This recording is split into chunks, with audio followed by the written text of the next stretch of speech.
कामचोर काहिल गधा।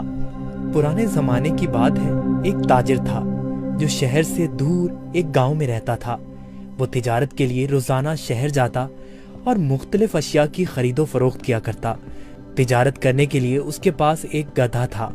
वो गधे पर सामान लाद कर रोजाना शहर जाया करता। ताजिर अपने गधे की बहुत अच्छे तरीके से देखभाल करता, उसकी खुराक का बहुत ख्याल रखता, उसे वक्त पर चारा डालता और पानी पिलाता, क्योंकि ताजिर को पता था कि उसकी तिजारत के लिए इस गधे की बहुत जरूरत है। गधा बहुत सेहतमंद था। ताजिर बहुत सारा सामान एक साथ गधे पर लाद कर फरोख्त के लिए शहर ले जाता, लेकिन उसका गधा बहुत कामचोर और आलसी था।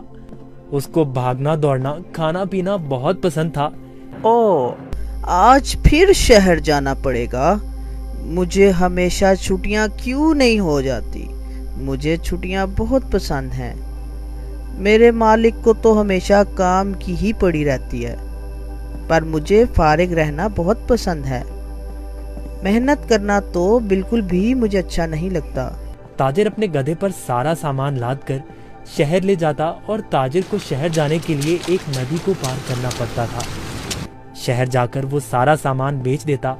ताजिर को हर रोज बाजार की मांग के मुताबिक अशिया की तिजारत करनी पड़ती थी। कभी कपास तो कभी नमक, कभी सब्जियां तो कभी फल। ताजिर को पता लगा कि बाजार में नमक की मांग बहुत बढ़ गई है।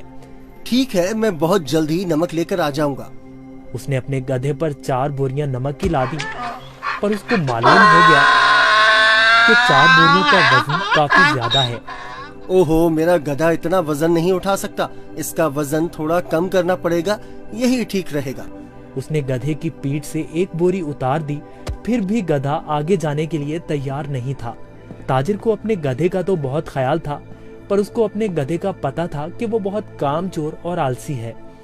उसने एक छड़ी गधे की पीठ पर मारी और उसे बाजार ले जाने की कोशिश करने लगा।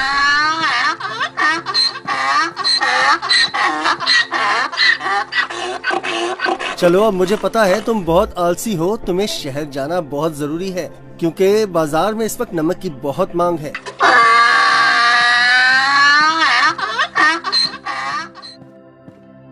ताजिर ने सारा नमक फरोख्त कर दिया। ओहो, सच में बाजार में नमक की बहुत मांग है। ताजिर ने फिर रोज की तरह शहर में नमक फरोख्त करना शुरू कर दिया। गधे पर कभी 3 तो कभी 4 बोरियां लाद कर बाजार जाना पड़ता था, जिसकी वजह से गधा नाखुश था।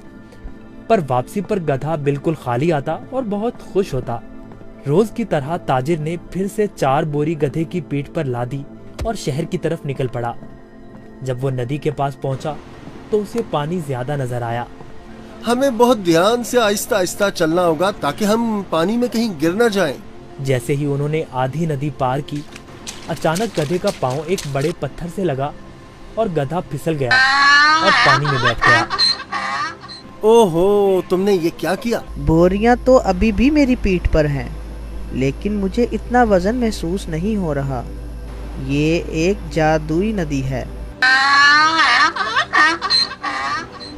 गधा इस बात से हैरान था कि नदी में फिसलने की वजह से उन बोरियों का सारा नमक नदी में घुल गया था और बोरियों में से नमक खत्म हो चुका था।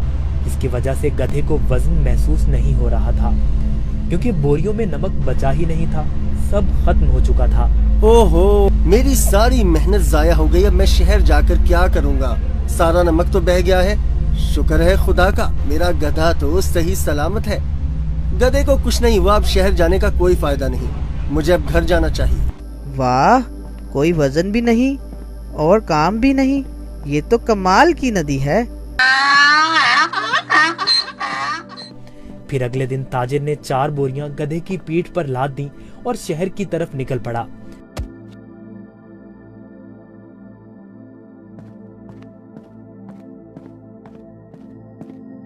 आहा, कल का दिन कितना अच्छा था।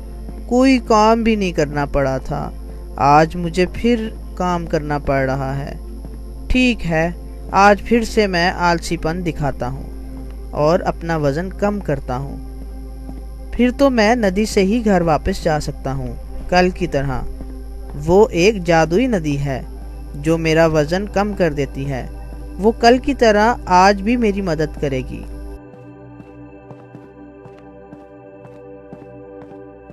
ताजिर उस दिन गधे की चालाकी से बिल्कुल बेखबर था।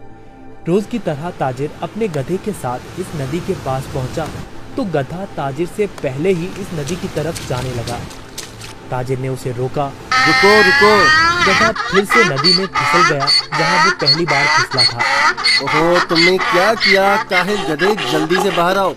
लेकिन बहुत देर हो चुकी थी। बोरियों का सारा नमक नदी में घुल गया। गधे को अब कोई वजन महसूस नहीं हो रहा था। वाह, ये हुई ना बात। कोई वजन भी नहीं और काम भी नहीं। ये दोबारा कैसे? जरा सोचता हूँ, ये जानबूझकर मेरे साथ कहीं चालाकी तो नहीं कर रहा। हो काहिल गधे, मैंने तुम्हारा इतना ख्याल रखा और तुमने मेरे साथ क्या किया? इसे घर वापस ले जाता हूँ। मुझे पता है, अब देखो मैं तुम्हें कैसे सबक सिखाता हूँ। गधे ने सोचा, मैंने काम चोरी का ये अच्छा तरीका ढूंढा है, पर ताजिर का तो आज कुछ और ही जहन था। अगले रोज ताजिर ने गधे की पीठ पर 6 बोरियां रुई की लाद दी, लेकिन गधे को थोड़ा सा भी वजन महसूस न हुआ। ओहो, इतनी ज्यादा बोरियां? कोई मसला ही नहीं। शहर तक जाना किसने है? इस जादुई नदी तक तो जाना है बस। और वो शहर की तरफ जाने लगे। जब वो नदी के पास पहुंचे तो अचानक से गधा नदी पार करने लगा और उसी जगह पर फिसला जहां वो पहले फिसलता था। ताजिर बाहर खड़ा होकर ये सब मंजर देख रहा था। ओहो, ये मेरी पीठ पर इतना वजन कहाँ से आ गया?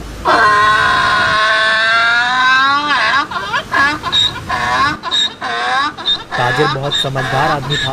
उसको पता चल गया कि उसका गधा जानबूझकर ये सब उसके साथ कर रहा है।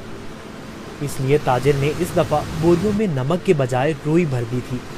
जैसे ही गधा नदी में फिसला तो रुई ने पानी जज्ब कर लिया और गधे की पीठ पर वजन ज्यादा हो गया। हाँ, तुम मुझे इतने दिनों से बेवकूफ बना रहे थे। तुम्हारी इस हरकत से मेरा बहुत नुकसान हुआ है। तुम्हें इस बात का अंदाजा भी है क्या? अब तुम इसी तरह बोरियों के साथ घर जाओगे। गधे को उन बोरियों के साथ ही घर आना पड़ा। इस तरह गधे ने अपना सबक सीख लिया और उस दिन के बाद गधे ने कभी नदी में फिसलने की हिम्मत ना की। इसलिए नतीजा, जैसा करोगे वैसा भरोगे। अगर आपको हमारी वीडियोस अच्छी लगी हो तो इसको लाइक करें, शेयर करें और हमारे चैनल को सब्सक्राइब करें। शुक्रिया।